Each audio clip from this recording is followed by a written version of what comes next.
il y a quelque chose de beaucoup plus grand que la prospérité financière ou autre. Lorsqu'on commence à prier, on est en train de prendre ce qu'il y a sur cette terre et de la mettre dans une perspective du ciel. Et là, les choses changent complètement. Moi, je souhaite à mes enfants autre chose que juste de la réussite dans leurs études ou dans leurs projets. Moi, ce que je veux, fondamentalement, là, il y a juste une chose que je veux pour mes enfants. C'est que quand ils finissent à la fin de leur vie, ils aillent passer la ligne comme moi. Et qu'ils soient sur le même bord que moi. Ça, c'est plus important que n'importe quelle autre chose. Mes enfants pourraient connaître toutes sortes de problèmes, des divorces, de tout ce que tu voudras. Mais s'ils finissent la course dans les mains du Seigneur, moi, c'est ça que je veux. Parce que c'est ce qui est le plus important. Et c'est pourquoi ce matin, moi aussi, j'ai une prière pour l'Église. Et si vous avez votre Bible, j'aimerais que vous puissiez tourner dans le texte d'Éphésiens, chapitre 3.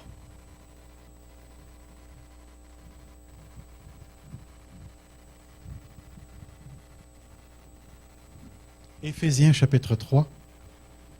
On va commencer à lire à partir du verset 14. Dieu m'a accordé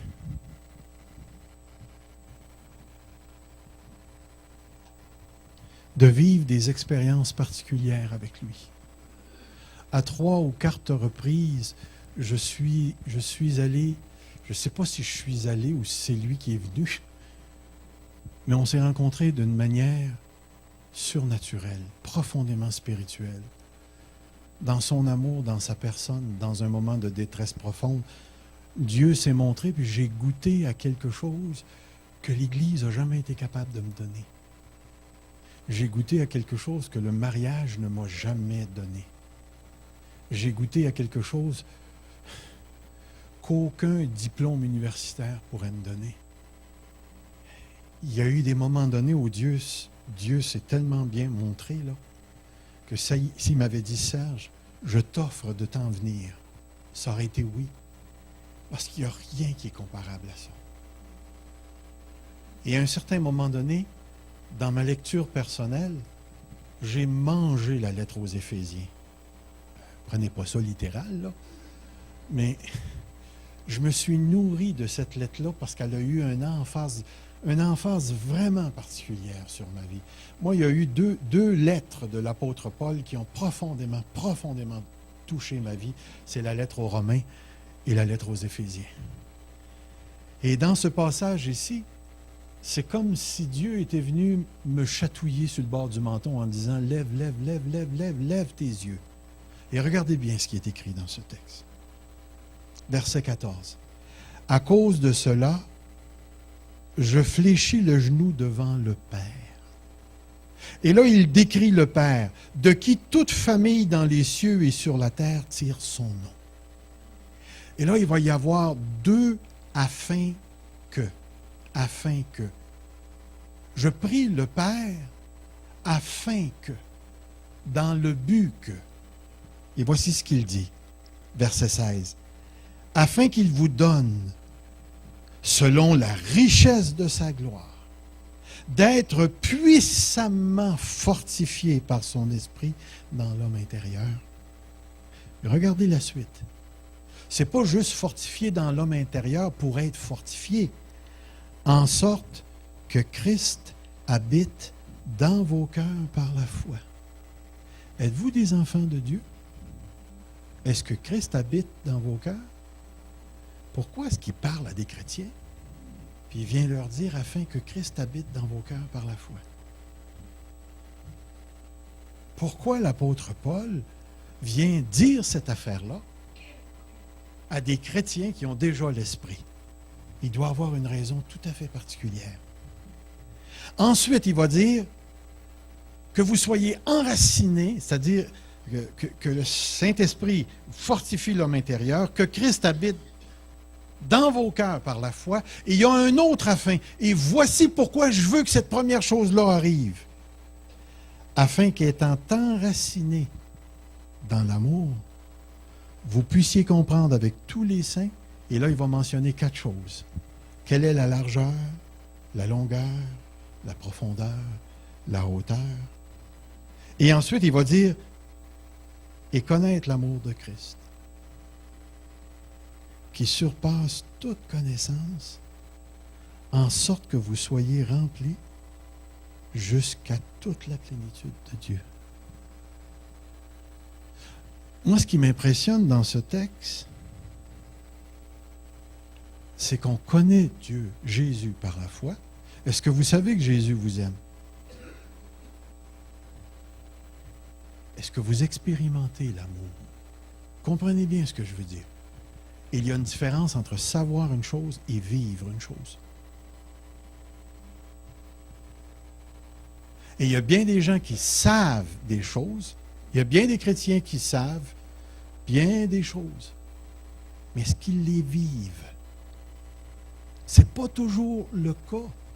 Ce n'est pas toujours le cas. Puis je vais vous dire, la plupart des vérités impressionnantes, on ne les vit pas. Puis quand je parle de vivre, là, je ne suis pas en train de parler de choisir volontairement des vivre.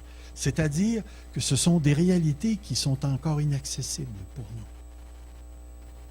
On n'est pas entré dedans.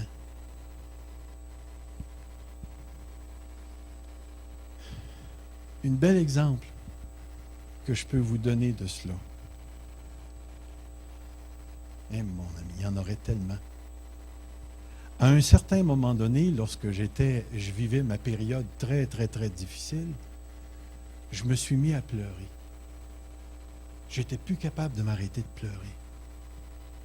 Puis le pleur que j'avais était surnaturel.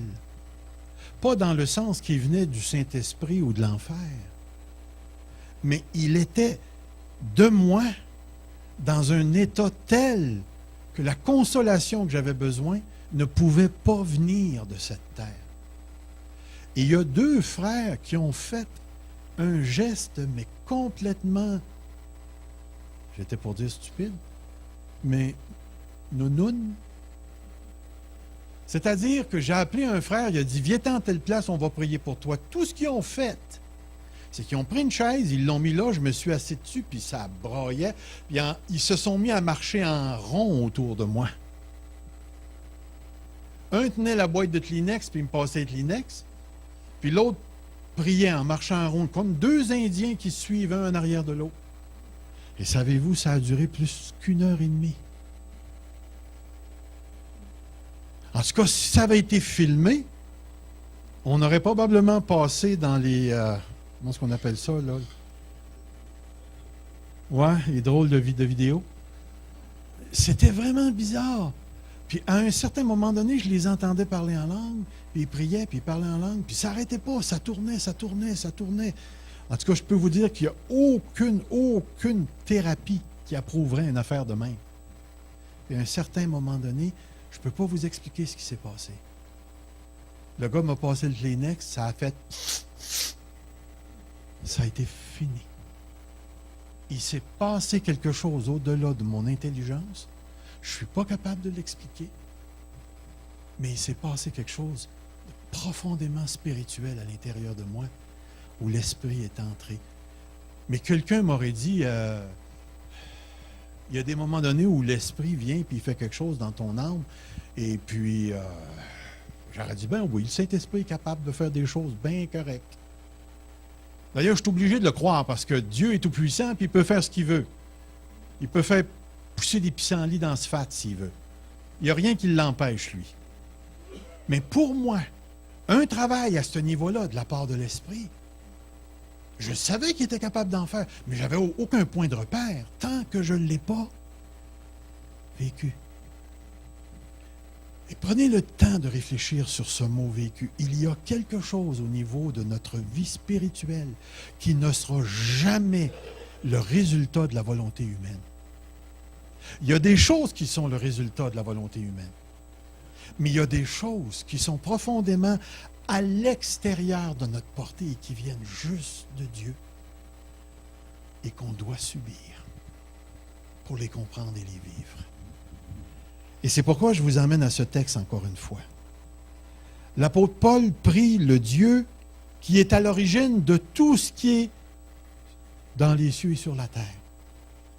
Il le prie pour qu'on soit fortifié par l'Esprit, pour que Christ soit en nous d'une telle manière, que ça transforme notre manière de vivre. Vous avez juste à lire la prière de Paul dans Éphésiens, chapitre 1, à partir du verset 15. Qu'il vous donne un esprit de sagesse et de révélation pour la connaissance de Dieu, pour le connaître lui. Et qu'il illumine les yeux de votre cœur, afin que vous sachiez. Voyez-vous, sans le travail de l'esprit de sagesse et de révélation, il y a des choses qui sont impossibles à savoir. On ne peut pas savoir la richesse qui nous attend, l'espérance. Et au verset 19, il va dire, quelle est la puissance que Dieu a mise en marche en Jésus-Christ? À moins que l'Esprit vienne nous révéler ça, la puissance de Dieu reste un concept. Et on a besoin de vivre ces expériences. Je n'ai pas oublié ma prière, c'est à ça que je m'en vais. Ensuite, il nous est dit dans le même texte qui est placé devant nous, regardez bien le verset qui est intéressant. Regardez le verset 18.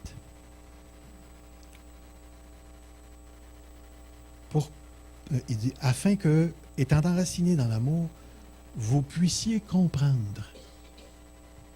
Alors, moi, je me disais, avant de lire ce texte-là dans le grec, donc c'est une affaire intellectuelle.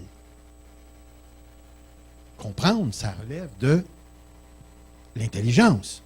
Mais quand tu lis au verset 19, connaître, regardez le mot connaître, connaître l'amour de Christ qui surpasse toute connaissance. Comment tu peux connaître quelque chose qui ne se connaît pas? Donc, c'est bien plus que juste l'intelligence ici. On s'entend? Mais c'est appelé connaître. Puis vous savez que dans la parole de Dieu, le mot connaître ne veut pas juste dire savoir quelque chose. Le mot fait référence à une expérience particulière dans laquelle quelque chose nous est donné. Mais revenons au verset 18. Afin que vous puissiez comprendre. Et là, je suis allé voir dans le grec.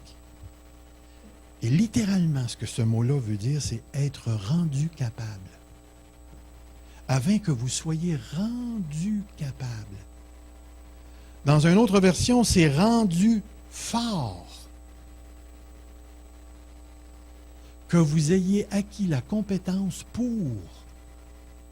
Et ce qu'il dit, c'est cet enracinement dans l'amour de Christ qui nous est donné par la fortification du Saint-Esprit dans l'homme intérieur, qui nous enracine dans l'amour, nous rend capables de quelque chose de tout à fait précis qui s'appelle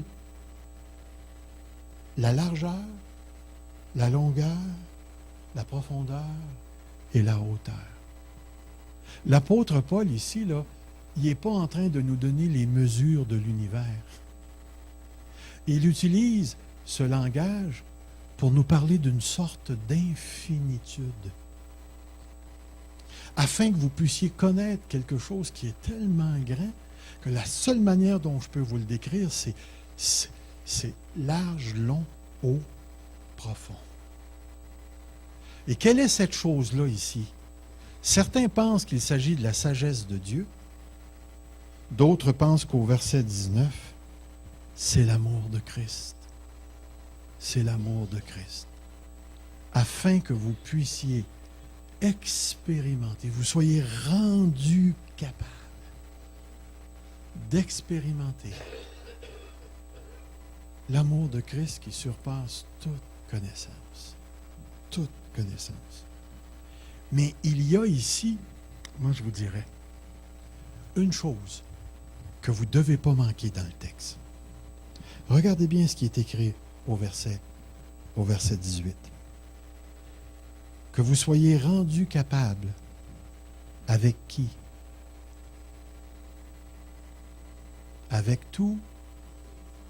C'est qui ça, les saints? C'est qui ça, les saints? Ceux qui ont cru. Savez-vous de quoi il est en train de parler ici? Il est en train de parler d'une expérience surnaturelle, spirituelle, qui surpasse toute connaissance,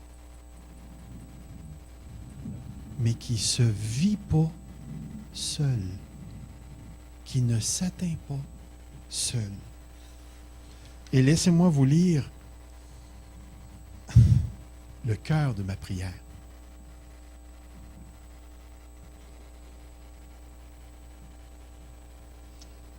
Nous retrouvons un bout de phrase tout à fait particulier dans ce texte qui place l'expérience de la plénitude dans un cadre unique que vous puissiez comprendre avec tous les saints.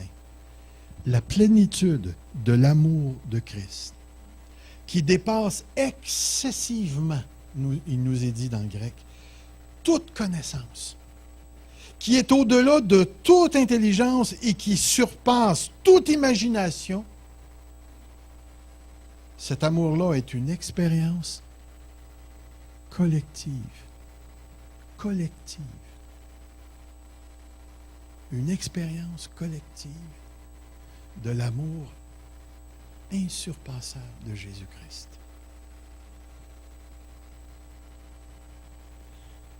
En d'autres mots, cette expérience-là n'aura jamais lieu sans l'Église.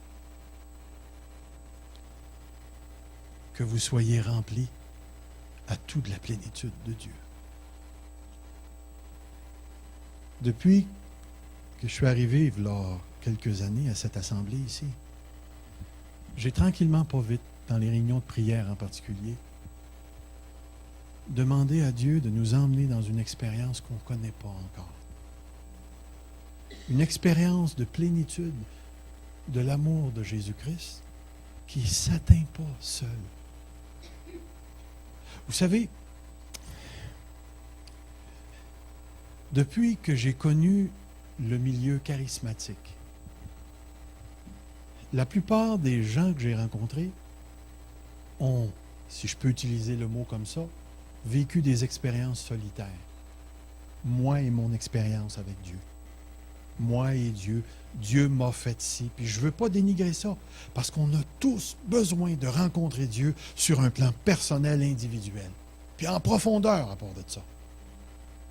Mais je n'ai jamais vécu une expérience de l'amour de Dieu en collectivité. Je ne sais pas ce que ça a l'air. Une église totalement remplie de l'amour de Dieu.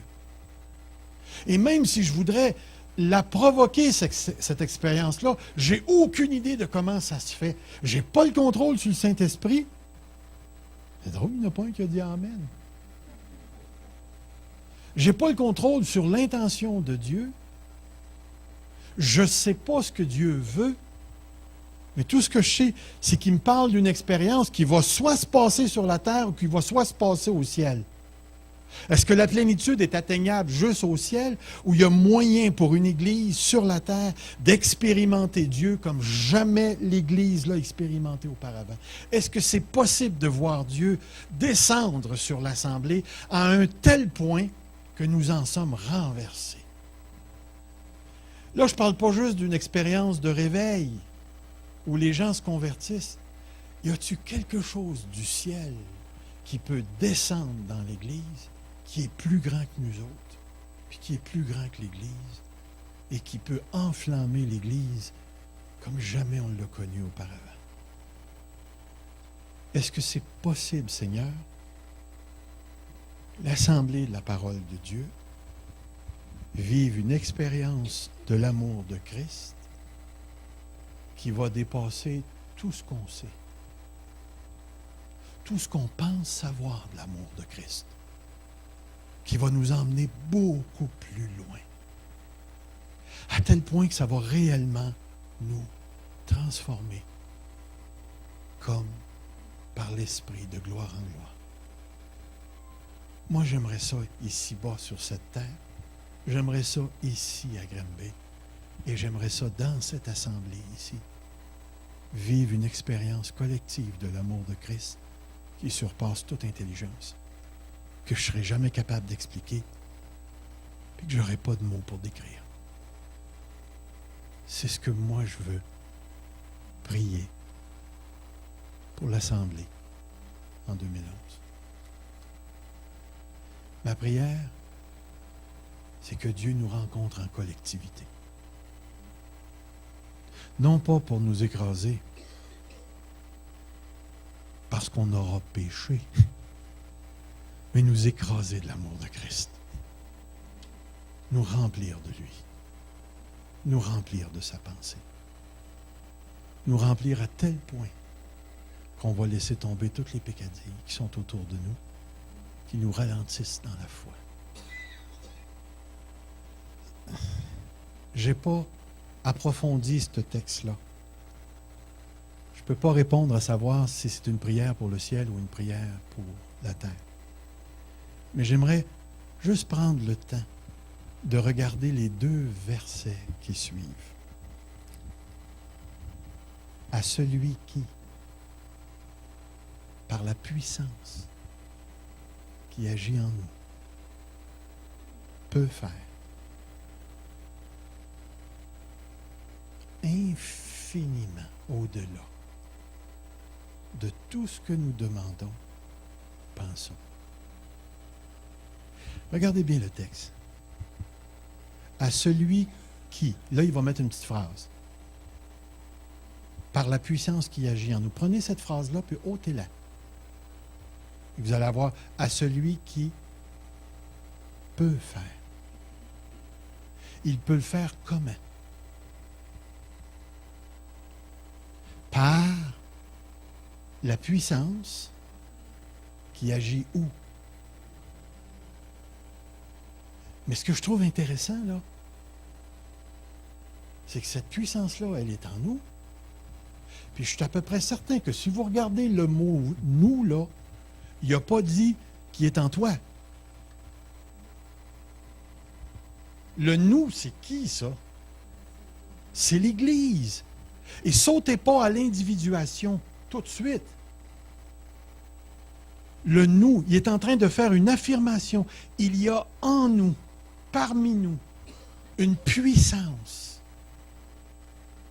Et je ne sais pas si vous savez, hein, mais la puissance dans le Nouveau Testament est souvent synonyme du Saint-Esprit. Et c'est pour ça que si vous prenez le mot puissance qui est écrit au verset 20 et que vous regardez le verset 19, afin que vous sachiez quelle est l'infinie puissance, la force puissante de Dieu qu'il a mis en opération en ressuscitant Jésus-Christ d'entre les morts. Et là, il arrive et il nous dit que cette puissance-là est en nous. Puis il est en train de dire que par cette véritable puissance, il est capable de faire. Et j'aime vraiment le mot qui est utilisé. Je ne sais pas si vous avez le mot infiniment dans votre Bible. C'est l'idée d'une abondance insurpassable. Il peut faire infiniment plus. Puis remarquez bien, plus que quoi? Plus que tout ce que nous demandons. Demandons. Je demande que nos enfants reviennent à l'Évangile. Mais est-ce que je le crois? Dieu peut faire plus que ça. Et c'est pour ça qu'il dit par la suite, il dit, plus que tout ce que nous, infiniment au-delà de tout ce que nous demandons ou pensons. Moi, j'aime assez ça penser. Savez-vous, ça ne prend pas de temps que je me rends compte que lorsque je m'arrête à penser, j'arrive à des limites. J'ai de la misère à croire que les églises à Granby vont s'unir. J'ai vraiment de la misère à le penser, à le croire. Dans toutes mes années de ministère, j'arrive pas à penser à une église où la majorité des gens s'aiment. Puis quand je parle de l'amour, là, je sais que les chrétiens ont de l'amour.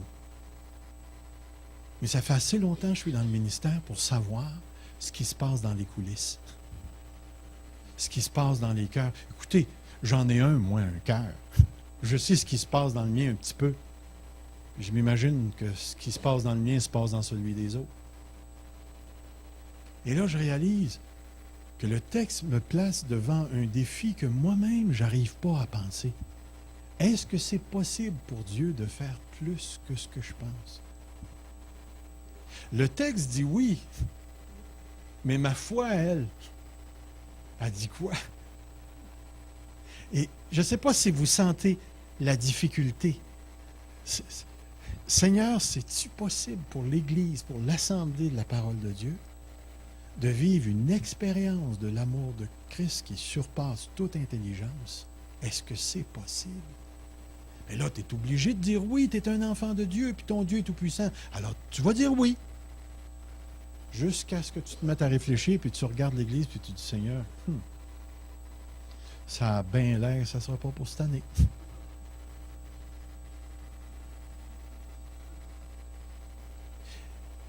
Mais je me rends compte qu'aujourd'hui, le 2 janvier, mon cœur veut croire. Parce qu'il n'y a plus grand-chose qui m'intéresse dans ce monde ici. Tout ce que j'entends du monde, c'est la peur, la crainte, la richesse, le mal, et ainsi de suite. Puis je me dis, Seigneur, j'ai parlé avec mon beau-frère au jour de l'an, puis il m'a exprimé quelque chose qu'il n'arrivait pas à mettre en mots. Il disait, lui, il est pasteur depuis une trentaine d'années, lui aussi. Il disait, il y a quelque chose qui n'est plus là dans l'Église. Il manque quelque chose.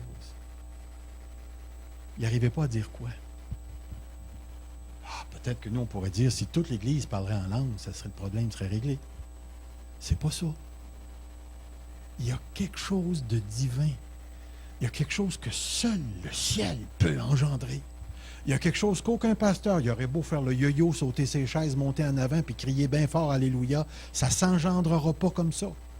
Il y a quelque chose qui vient de Dieu, et je pense que c'est ça. C'est ce qu'on a vu ce matin. Frères et sœurs, ma prière, c'est que l'Assemblée expérimente, ensemble, en collectivité,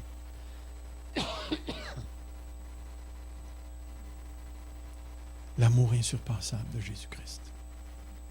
C'est ce que je veux. Je veux vivre un morceau de ciel sur la terre. Est-ce que c'est votre désir? Est-ce que c'est ça qu'on veut? Est-ce que c'est ce qu'on recherche? Chercher les choses d'en haut. Chercher les choses d'en haut. Alors j'aimerais, à l'année 2011, qu'on s'unisse ensemble. Béni soit le lien qui nous unit en Jésus-Christ. Qu'on s'unisse ensemble pour demander à Dieu une expérience collective de l'amour insurpassable de Jésus-Christ. Pourriez-vous vous unir avec moi dans la prière? On va se lever, s'il vous plaît.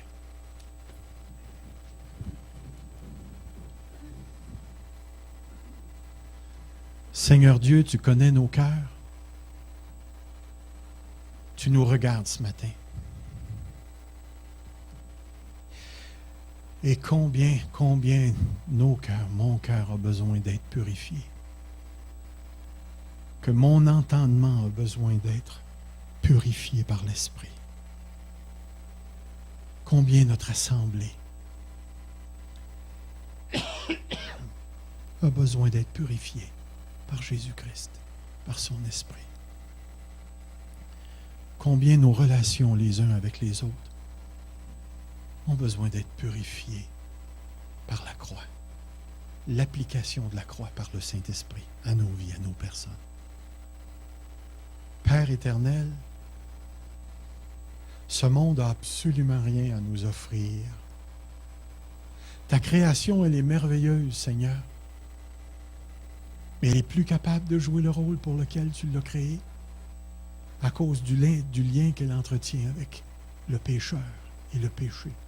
Elle crie, elle aussi, dans les douleurs de l'enfantement. Elle veut renaître comme nous, Seigneur. Mais durant le temps qu'on est ici, sur cette terre, Seigneur, au début de l'année 2011, j'ose te demander pour l'Assemblée de la parole de Dieu. Nous osons venir ensemble devant toi, Seigneur. et te demander de nous faire goûter à l'amour de Christ qui surpasse toute intelligence, qui est plus élevé que toute connaissance et qui ne peut être saisi que par les profondeurs de l'âme dans une expérience du divin. Saint-Esprit, je ne comprends pas ce que ça veut dire d'être fortifié dans l'homme intérieur. Mais ça ne l'empêche pas pour ton esprit de le réaliser, Seigneur, même si on ne le comprend pas. Je n'ai pas besoin de tout savoir sur l'œil pour voir. Seigneur Dieu, on se tourne vers toi en collectivité ce matin pour te dire, Seigneur, accorde-nous cette grâce en 2011. Vive une expérience collective en Église de l'amour de Jésus-Christ. C'est ce que je te demande, Seigneur. S'il te plaît, Père, écoute cette prière de l'Assemblée de la parole de Dieu. Écoute-nous ce matin. Permets pas, Seigneur, que nos cœurs s'enfouissent dans l'indifférence ou qu'on rit intérieurement, Seigneur, de cette requête. Protège-nous du mépris à l'égard du ciel. Et surtout, pour moi, Seigneur, ne permets pas que mon intelligence vienne limiter l'esprit. Permets-moi, Seigneur, de croire que tu es beaucoup plus grand que mon intelligence et que tu peux faire infiniment au-delà de tout ce que nous demandons ou pensons. Et Père, comme termine la prière de Paul, afin que toute la gloire soit à toi, Seigneur. Une autre chose que je ne comprends pas. Je ne la comprends pas, ta gloire, mais je veux la vivre. Alors, Seigneur, plonge-nous dans les profondeurs de l'amour de Jésus-Christ en 2011. Dans le précieux, précieux nom de Jésus. Amen. Alors que le Seigneur vous bénisse.